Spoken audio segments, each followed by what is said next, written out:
វីដេអូនេះខ្ញុំនឹងនិយាយអំពី DTI2 របស់សៀមដែល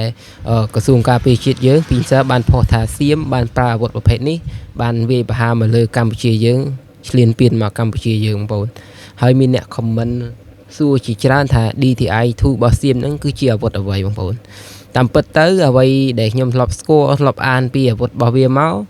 DTI2 នេះគឺជាអាវុធដែលវាផលិតឡើងនៅវិទ្យាស្ថានចែកវិទ្យាយោធារបស់វាបងប្អូន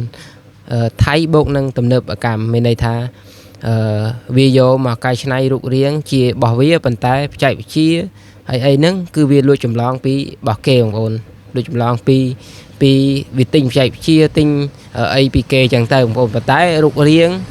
អីគឺវា design ខ្លួនឯងវាធ្វើខ្លួនឯងអីចឹងទៅបងប្អូនតាមពិតវាអញ្ចឹងហើយអាវុធប្រភេទនេះដែរគឺវាអាចបាញ់ចន្លោះអតិបរមាពីចន្លោះពី40គីឡូ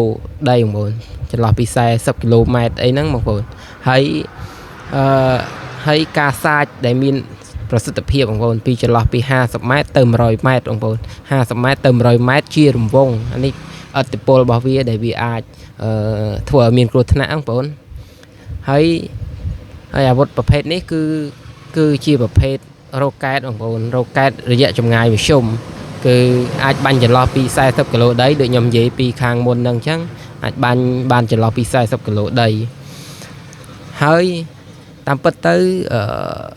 ប្រភេទ DJI2 នេះគឺវាស្តៀងនឹង BM21 របស់យើងអញ្ចឹងបងគាត់ថាបច្ចេកវិទ្យាវាអី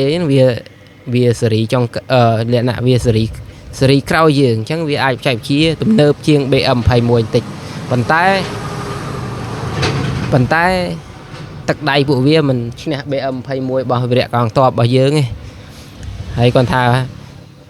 ពួក DJI2 នេះតាមឯកសារដែលខ្ញុំមើលគឺក្បាលគ្រាប់វាបំពាក់GPS បងប្អូនដោយសារវាមានក្បាលគ្រាប់បំពាក់ដោយ GPS